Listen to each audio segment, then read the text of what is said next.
अस्सलाम वालेकुम, मैं हूं रेहान तारिक और आप देख रहे हैं दास्ता। अदलिया और एग्जीक्यूटिव के माबैन महाजराई हर गुजरते दिन के साथ शिद्दत इख्तियार करती जा रही है। अदलिया इदारों पर अपने काम में मुदाखलत का इल्ज़ाम लगा रही है, जबकि हुकूमत न सिर्फ इदारों की मुदाखलत पर दिफाई पोजीशन इख्तियार किए हुए है, बल्कि जवाबन अदलिया को हदफ तनकीद भी बना रही है।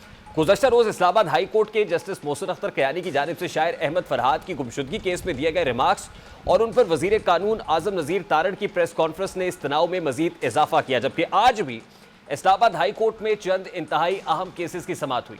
इस्लामाबाद हाई कोर्ट के जस्टिस मोहसिन अख्तर कयानी ने लापता बलोच तलबा की बाजियाबी से मुताल्लिक कायम कमीशन की सिफारिशात पर अमल दरामद केस की समाअत की, जिस सिलसिले में विफाक की जानिब से अटॉर्नी जनरल मंसूर उस्मान अवान अदालत में पेश हुए, जबकि गुज़श्ता बलोच तलबा की जानिब से वकील ईमान मजारी ने दलाइल दिए और दौरान समाअत अटॉर्नी जनरल लापता अफराद कमेटी की रिपोर्ट अदालत में पेश की, जिस पर जस्टिस मोहसिन अख्तर कयानी ने पूछा कि 10 साल में कितने लोग गिरफ्तार हुए और कितनों को लापता या फिर हिरासा किया गया।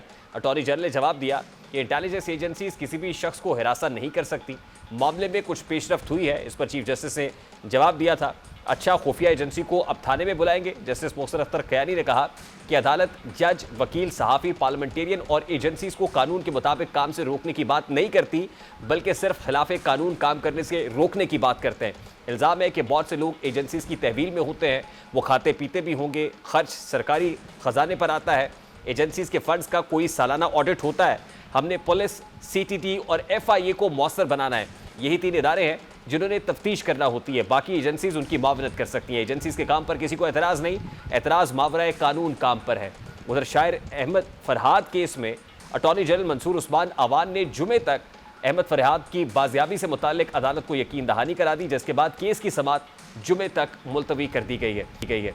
इस्लामाबाद हाई कोर्ट के 3 रुकनी लार्जर बेंच ने आज एक और अहम केस की समाअत की और यह केस तकरीबन 1 साल के बाद समाअत के लिए मुकर्रर किया गया था।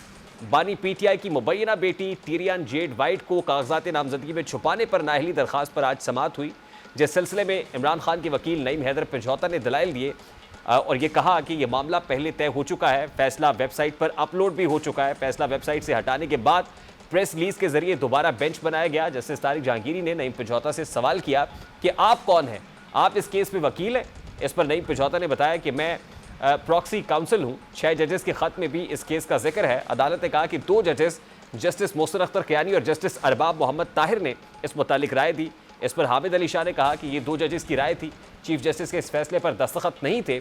जस्टिस तारिक जहांगीरी ने बताया कि बेंच के 2 मेंबर्स ने कहा कि दरखास्त काबिल समाअत ही नहीं, खारिज की जाए। एक मेंबर के दस्तखत ना होने की वजह से क्या फ़र्क पड़ेगा। चीफ जस्टिस आमिर फारूक ने खुद को बेंच से अलग कर लिया था। हामिद अली शाह ने कहा कि आप एक तारीख दे दें ताकि मावनत कर सकूं। इस पर जस्टिस तारिक ने कहा कि आप ये बताएं कि जो दरखास्त खारिज हो चुकी है इसमें कैसे रिलीफ दे दें। जस्टिस तारिक जहांगीरी ने कहा कि 2 जजेस अपना फैसला दे चुके, वो फैसला आज सर्वमोहर लिफाफे में सबके सामने खोला गया। आज जब वो फैसला खोला गया तो उसमें बताया गया कि किस तरह आखिरी समाअत पर 2 जजेस ने इस केस में ये कहा था कि केस मजीद आगे नहीं चल सकता और इस केस को इस बुनियाद के ऊपर आज खारिज कर दिया गया। यानी टिरियन जेड वाइट केस जो इमरान खान के खिलाफ शहरी साजिद की दरखास्त पर जिस पर समाअत हो रही थी, आज उसको अदालत ने उड़ा के रख दिया। अगर ये कहा जाए तो कहना गलत नहीं होगा। इस मुताल्लिक ये एक नैरेटिव है जो पॉलिटिकल अपोनेंट्स लिया करते थे। मैं ज़रा वो नैरेटिव आपके सामने रखना चाहता हूँ कि बानी PTI के अगेंस्ट इस केस पे कैसे सियासत होती रही है, जरा उसकी एक झलक आपको दिखाता हूं। अपील करूंगा कि 8 साल स्टे मिला इमरान खान को। टेरियन का केस, उसकी नाजायज बेटी कैलिफोर्निया की अदालत ने झूठा कहा और उसको सादक और अमीन का सर्टिफिकेट दे दिया जाता है। एक डबल शाह, ये डबल नकाह खान है। मैं दोस्त हो भी सकता हूँ, नहीं भी हो सकता। जवाब सिंपल है, क्या टिरियन जेड वाइट आपकी बेटी है कि नहीं, ये आप कोर्ट में जवाब जमा करा दें। अगर आप ये जवाब जमा कराते हैं कि है, तो आप आर्टिकल 62 के तहत डिस्क्वालिफाइड हैं। अगर आप जवाब जमा कराते हैं कि नहीं है, तो फिर जो आपने एफिडेविट झूठा जमा कराया है उसकी सजा मिलती है। भाई सिंपल सी बात है, बेटी है कि नहीं। चलो नहीं मानते तो DNA तुम्हारा अमेरिका में भी हुआ था, दोबारा करवाना है तो यहाँ भी करवा देते हैं। सियासत में इस तरह के केसेस, गैर अखलाकी किस्म की गुफ्तगू, नैरेटिव्स आपस में नैरेटिव बनाने के लिए तनकीद बराए तनकीद बहुत होती रही, लेकिन आज अदालत ने इस केस को बिल्कुल बिल्डोज करके रख दिया है, इस केस को ख़त्म कर दिया है, जो इटसेल्फ बानी पीटीआई के लिए एक बहुत बड़ी विंडिकेशन है, एक बहुत बड़ा रिलीफ है जो आज अदालत से सामने आया। और यकीनन वो पॉलिटिकल अपोनेंट्स जो इस पर तनकीद करते थे, आज उनको भी अदालत ने जवाब दिया है। वो ये समझते हैं, पॉलिटिकल अपोनेंट्स ये समझते हैं कि अदलिया से इमरान खान के लिए कोई ना कोई सहूलतकारी हो रही है या रिलीफ मिल रहा है। दूसरी तरफ पॉलिटिकल डोमेन के अंदर हालात इस कदर पोलराइज हो चुके हैं कि पाकिस्तान तहरीक इंसाफ के मरकजी सेक्रेटरी इत्तलात रऊफ हसन को आज इस्लामाबाद में निशाना बनाया गया है। आज जब वो एक निजी टीवी चैनल से निकल रहे थे, उसकी बिल्डिंग से वापस जा रहे थे, तो नामालूम अफराद की जानिब से उन पर हमला किया गया, जिससे वो शदीद ज़ख्मी हो गए। वो विजुअल्स भी अगर प्रोड्यूसर अब दिखा सके कि रऊफ हसन साहब जब निकले हैं तो किस तरीके से उनके जिस्म से खून बह रहा था, वो तकलीफ़ में दिखाई दे रहे थे। तो सियासत के अंदर जो इस तरह का कल्चर है, ये भी जस्टिफाइड नहीं है। ये वो विजुअल्स हैं पाकिस्तान तहरीक इंसाफ के मरकजी सेक्रेटरी इत्तलात रऊफ हसन साहब के। इस वक्त हमारी टीम उस स्पॉट पर मौजूद है जहां पर उनको निशाना बनाया गया। रिपोर्टर तैयब सैफ इस्लामाबाद से भी ज्वाइन कर रहे हैं। अस्सलाम वालेकुम तैयब, मेरी आवाज़ आप तक पहुंच रही है? I hope it's loud and clear. ये बताइएगा कि अब से कुछ देर पहले जो अनफॉर्चुनेट इंसिडेंट हुआ है, ये कैसे हुआ, कब हुआ, इस हवाले से इब्तदाई तहकीकात में क्या बात सामने आई है? रेहान, ये तकरीबन 6:15 बजे का मामला है कि रऊफ हसन यहाँ पर एक निजी चैनल के अंदर प्रोग्राम में शिरकत करने के लिए यहाँ पर आए हुए थे, और शिरकत करने के बाद जब यहाँ से जाने लगे तो 4 से 5 जो अफराद, नामालूम अफराद हैं, जिन्होंने मुबैना तौर पे ख्वाजा सराओ जैसा हुलिया जो है अपनाया हुआ था, उन्होंने उनके ऊपर तेज़ धार आला, जिसे ब्लेड कहा जा रहा है, उसके साथ उनके ऊपर हमला किया है, जिसकी वजह से उनका जो दायां गाल है वो शदीद ज़ख्मी हुआ है, और उसके ऊपर तकरीबन 4 से 5 इंच जो लंबा कट लगा है, और उसकी गहराई इतनी थी कि उनके जो दांत है और जो अंदरूनी जबड़ा है उनका वो दिखना शुरू हो गया था। जबकि जो यानी शाहिदीन हैं उनके मुताबिक रऊफ हसन के जब आने से पहले जो वो ख्वाजा सरा हैं वो यहाँ पर मौका पर पहुँच चुके थे, और यहाँ पर आके उन्होंने अपनी बाकायदा पोजीशन संभाली थी, और उन्होंने बाकायदा टाइम गुजारने के लिए जो यहाँ पर गाड़ियाँ खड़ी हुई थी, क्योंकि ये एक रश वाला इलाका है, यहाँ पर काफ़ी चहल पहल होती है, तो यहाँ पर उन्होंने बाकायदा तौर पर भीख मांगी है, और यहाँ पर उन्होंने अपना टाइम जो है वो कंज्यूम किया है। जैसे ही रऊफ हसन जो है वो बाहर आए हैं, अपनी गाड़ी में बैठने लगे, तो वो लोग उनके पास गए हैं, उनके साथ बहस हुई है, और उनको तशद्दुद का निशाना बनाया है, और इसी दौरान जो है उनके ऊपर तेज़ धार आले के साथ हमला किया है, और हमला करने के बाद बासानी यहाँ से फ़रार होने में कामयाब हो गए हैं। और इस वक्त जो मुकामी हस्पताल है वहाँ पर रऊफ हसन का जो चेकअप है वो किया जा रहा है। डॉक्टर्स ने उनका मुआयना किया है, और मुआयना करने के बाद उनकी जो हालत है वो ख़तरे से बाहर बताई जा रही है, और पुलिस जो है वो उस वक्त हॉस्पिटल के अंदर भी मौजूद है और मौका पर भी मौजूद है। यहाँ पर वो CCTV फुटेजेस की मदद से, और साथ ही साथ जो सेफ सिटी के कैमराज़ हैं उनकी मदद से जो शवाहिद हैं वो इकट्ठे कर रहे हैं, और जो तेज़ धार आला जो बताया जा रहा है ब्लेड, वो भी उन्होंने इकट्ठा कर लिया है। और साथ ही साथ उनका ये कहना था कि हम इब्तदाई बयान रिकॉर्ड करने के बाद जो है वो बाकी चीज़ें करेंगे। जबकि इस हवाले से रऊफ हसन से हमारी बात हुई है तो उनका कहना था कि ये जो तमाम तर चीज़ें हैं ये अनोखी हुई हैं, मैं इन लोगों को जानता तक नहीं था। उन्होंने आके मुझे पे हमला किया और कहा है कि आपने हमें गाली दी है, जबकि मैं इन लोगों को जानता तक नहीं हूँ, ना ही किसी को मैंने गाली दी है। और जिसके बाद उन्होंने बहाना बना कर मेरे ऊपर हमला किया है, और हमले में उन्होंने मुझे जान से मारने की कोशिश की है, लेकिन अपना बचाव करने में और उनके साथ जोर ज़बरदस्ती करने में जो तफसीलात आपने बताई हैं उसके मुताबिक तो ये एक प्लान्ड अटेम्प्ट लगती है, और लगता ये है कि रैकी करने के बाद वो लोग वहाँ पर मौजूद थे और उनका टारगेट रऊफ हसन साहब ही थे। तो वाकई की जो FIR है उसका इंदराज हो गया है, और कोई आइडेंटिफाई हो सके कि ये लोग कौन थे जो अपना हुलिया बदल के वहाँ पर मौजूद थे। क्विकली बताइएगा, उसके बाद मेरे साथ कैसर अहमद शेख साहब भी हैं। जी, अभी तक जो है उनकी आइडेंटिफिकेशन जो है वो नहीं हो सकी, और अभी तक पाकिस्तान तहरीक इंसाफ की जानिब से जो बाकायदा दरख्वास्त है वो नहीं दी गई। उनका कहना था हम अपनी कानूनी टीम के साथ मुशावरत करने के बाद बाकायदा तौर पे जो थाना अपारा है उसके अंदर जो दरख्वास्त है वो जमा करवाएंगे। जबकि सेनेट के अंदर भी अपोजिशन ने रऊफ हसन के साथ इज़हार यकजहती करते हुए वाकआउट किया है, और साथ ही साथ उनका ये कहना था कि ये जो तमाम तर मामलात हैं ये कोई प्लांटेड हो सकते हैं, और बाकायदा तौर पर ये रेकी करके यहाँ पर आए हुए थे। आप भी बेहतर तौर पर जानते हैं कि जब किसी प्रोग्राम की रिकॉर्डिंग होती है तो तकरीबन 1 घंटा जो गेस्ट है वो वहाँ पर मौजूद रहता है, तो उनको रऊफ हसन के आने का यहाँ पर इल्म था, और उनको ये भी पता था कि ये कितनी देर तक बाहर आने वाले हैं। और उनकी अगर टाइमिंग देखी जाए तो वो तकरीबन 5 से 6 मिनट उन्होंने बाहर खड़े होकर यहाँ पर इंतज़ार किया है, जो CCTV फुटेज हमें बता रही हैं, यानी शाहिदीन बता रहे हैं उनके मुताबिक। और यहाँ पर उन्होंने इंतज़ार किया है। इंतज़ार करने के बाद जब रऊफ हसन बाहर आए हैं तो उन्होंने बगैर किसी झंझलाहट के या बगैर किसी कन्फ्यूजन के डायरेक्ट उन तक ठीक, पहुंचे हैं और ठीक। उन तक जाके उन्होंने बहस की बहुत है, शुक्रिया, उनके बहुत ऊपर शुक्रिया तशद्दुद। Tayyab, thank you very much. तमाम द डिटेल्स शेयर कर रहे थे तैयब सैफ, स्पॉट पे मौजूद थे जहाँ फॉर्चुनेट इंसिडेंट हुआ है। वफाकी वजीर पाकिस्तान मुस्लिम लीग नून के मरकजी रहनुमा कैसर अहमद शेख साहब ने भी ज्वाइन किया। अस्सलाम वालेकुम शेख साहब, बहुत बहुत शुक्रिया आपके वक्त के लिए। शेख साहब, आपने सुना जो तैयब सैफ भी रिपोर्ट कर रहे थे, दिस इज़ वेरी, मतलब how unfortunate is this incident कि एक पार्टी के मरकजी सेक्रेटरी इत्तलात पे कुछ लोग हमला करते और उसको बुरे तरीके से ज़ख्मी कर देते और वफाकी दारुल हुकूमत के अंदर ये सब कुछ हुआ है। How unfortunate is this? तो वाकई काबिल मज़म्मत है और ऐसे बड़े तकलीफ़ दे मेरे लिए है। मैंने सुना तो बड़ी तकलीफ़ हुई मुझे। इस किस्म के वाक़यात तो हर सूरत में अवॉइड होने चाहिए। क्या कोई सियासी शख्स ऐसी हरकत कर सकता है? क्योंकि देखिए सियासत भी बहुत पोलराइज्ड हो गई है, सियासत में भी इस हद तक पहुंचना और इस तरह के मामलात माजी में भी देखे गए हैं। आपको लगता है कि जो सियासी दुश्मनी है या अदावत है उसको इस हद तक जाना चाहिए कि लोगों पर हमलावर हुआ जाए? नहीं जी, बिल्कुल सियासी तो ये है ही नहीं। सियासतदान तो ऐसा सोच भी नहीं सकता। मैं आपको बताता हूँ, मैं अपने 31 ईयर से कोई मैंने 7 इलेक्शन MNA के कंटेस्ट किए हैं। हम तो जो हमारे मुखालिफ होते हैं उनके साथ भी बड़े कॉर्डियल रिलेशन रखते हैं। और ये तो सोचना भी, ये सियासत नहीं है। सियासत तो ये है कि आप लोगों की बेहतरी किस तरह कर सकते हैं, उसका नाम है सियासत। और ये इस किस्म का लेकिन मैं समझता हूँ कि किसी सियासतदान ने ये नहीं किया होगा। मुकम्मल तहकीक होनी चाहिए और जिस किसी ने भी किया है काबिल मज़म्मत है। एंड आई रिमेंबर आपके पॉलिटिकल कैंपेन में भी आपको भी किसी ऐसी हरकत का सामना करना पड़ा था, तो यकीनन ये किसी तरफ से भी हो जस्टिफाइड नहीं है। जी बिल्कुल जस्टिफाइड नहीं है।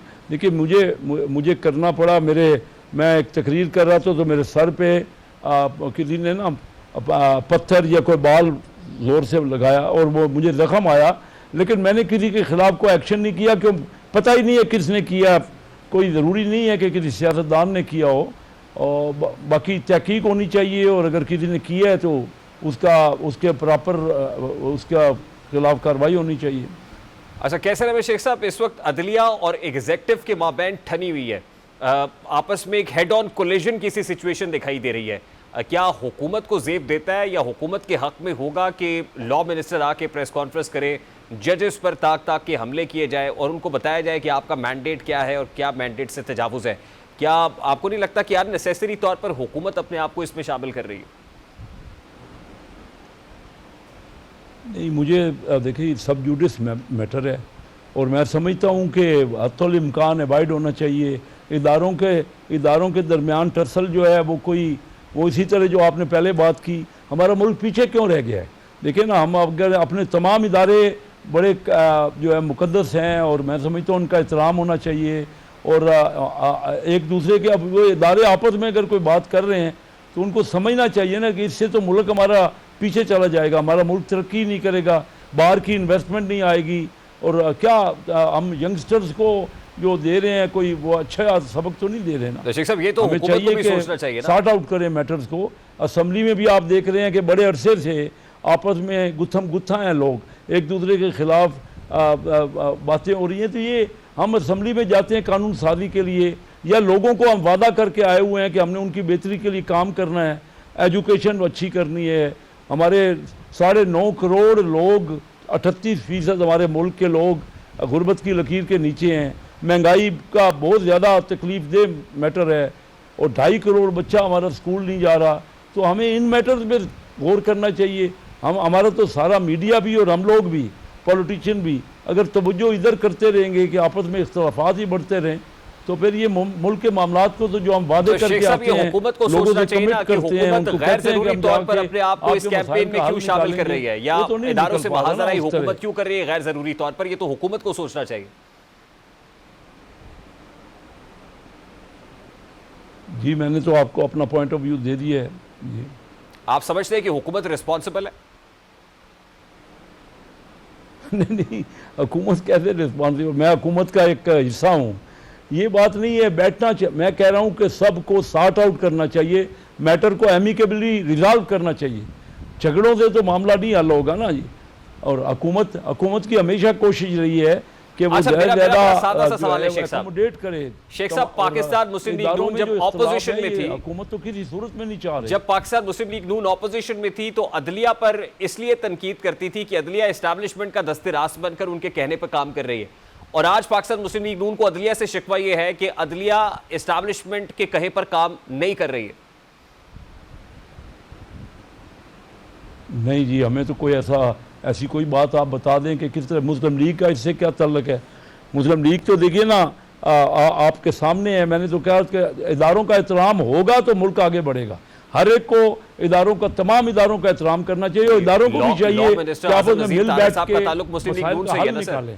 अगर हर जगह पे हम टसल, दुनिया के दूसरे मुल्कों में ऐसा नहीं होता, मैंने नहीं देखा। मैं भी बहुत दुनिया के कंट्रीज में ट्रैवल किया है। हम जी, आजम नज़ीर तारड़ साहब का ताल्लुक मुस्लिम लीग नून से ही है ना सर, और ये प्रेस कॉन्फ्रेंस उन्होंने ही की। बिल्कुल है जी, उनका ताल्लुक मुस्लिम लीग। तो फिर आप कैसे कह सकते हैं कि नून लीग का इससे क्या ताल्लुक है? तो नहीं, प्रेस कॉन्फ्रेंस मैंने तो उनकी नहीं सुनी, आप बताएं क्या किए उन्होंने। प्रेस कॉन्फ्रेंस तो करते हैं, वजीर प्रेस कॉन्फ्रेंस तो करते हैं ना। इस्लामाबाद हाई कोर्ट के जस्टिस मोहसिन अख्तर कियानी जिस मैटर को आप समझते हैं कि सब्जुडिस है, आप उस पर बात नहीं कर रहे, उसी सब्जुडिस मैटर पे लॉ मिनिस्टर आके पूरी प्रेस कॉन्फ्रेंस कर देता है और एक जज को हदफ तनकीद बनाया जाता है, तो उस वक्त वो मैटर सब्जुडिस नहीं होता सर? होता है जी। मैं तो सब्जुडिस को मैं तो समझता हूँ कि उस पर बात नहीं करनी चाहिए।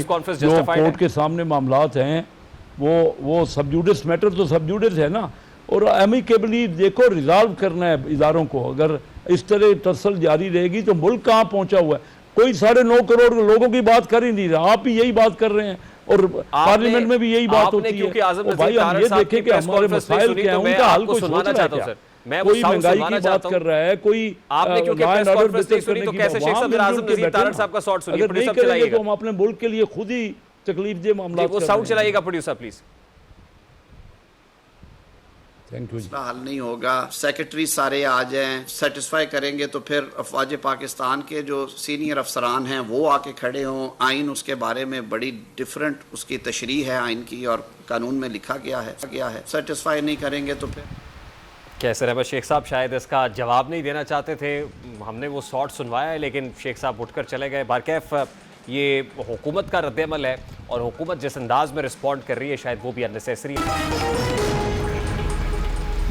ज़राए के मुताबिक तहरीक इंसाफ मौलाना फजलुर रहमान को अपने साथ चलने के लिए कायल करने पर कामयाब हो गई है, और ये टास्क रिपोर्टेडली असद कैसर और महमूद खान अचकजई को दिया गया था, और इस हवाले से मौलाना फजलुर रहमान से 2 मुलाकातें भी हुई थी। ताहम अब ये बात सामने आई है कि मौलाना फजलुर रहमान तहरीक तहफ़्फ़ुज़ आइन पाकिस्तान में बाकी मानदा पॉलिटिकल पार्टीज़ जो 6 ऑपोजिशन की पार्टीज़ हैं उनके साथ चलने पर आमादा हो गए हैं।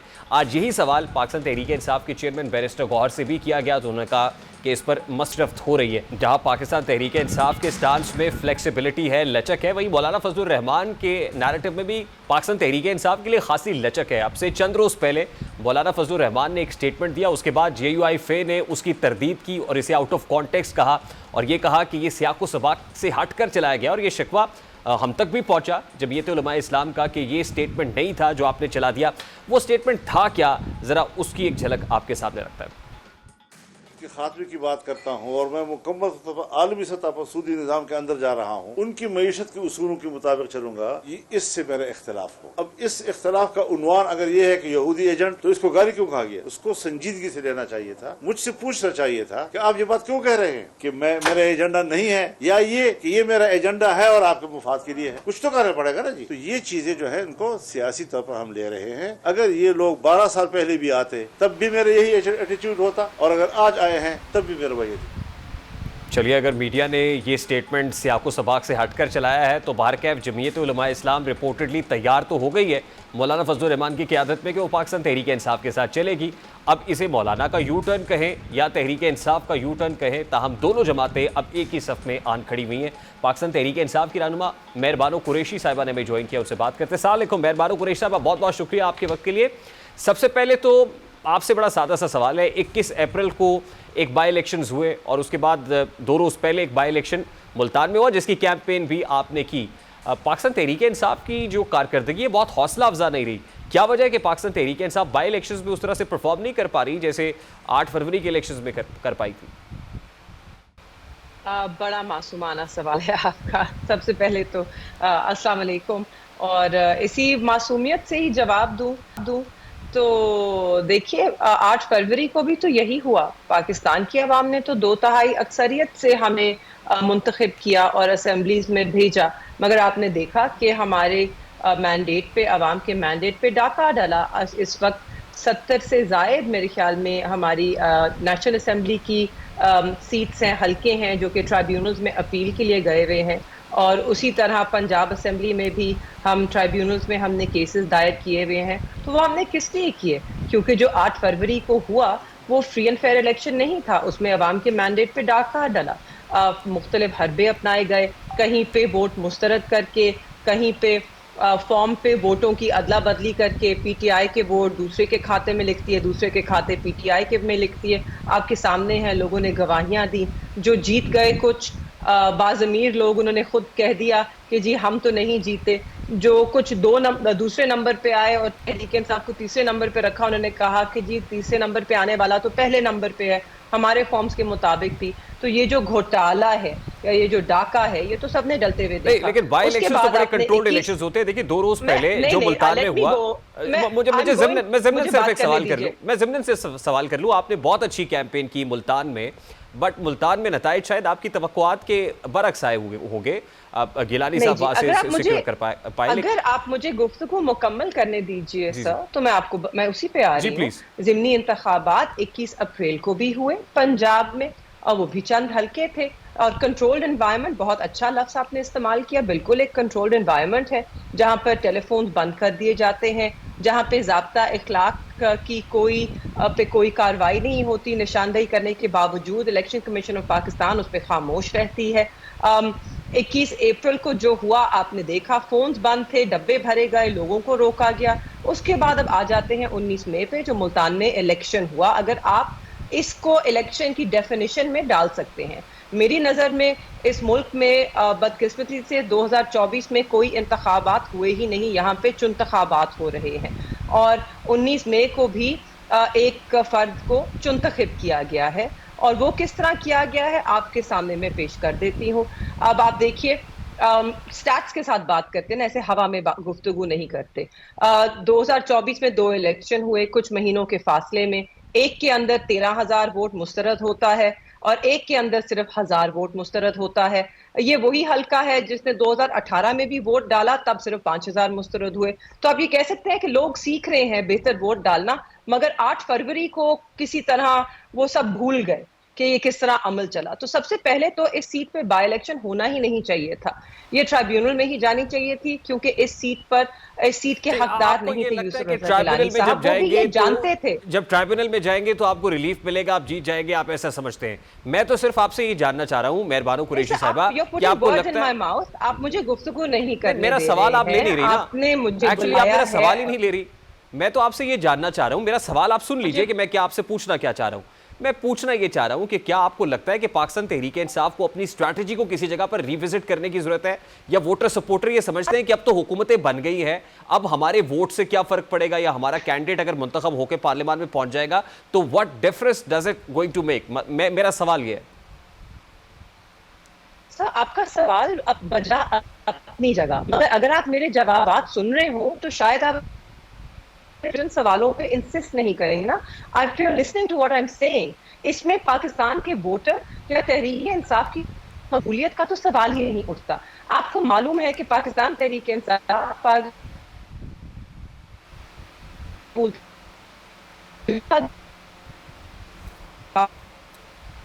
बावजूद जुड़ी से खड़ी है।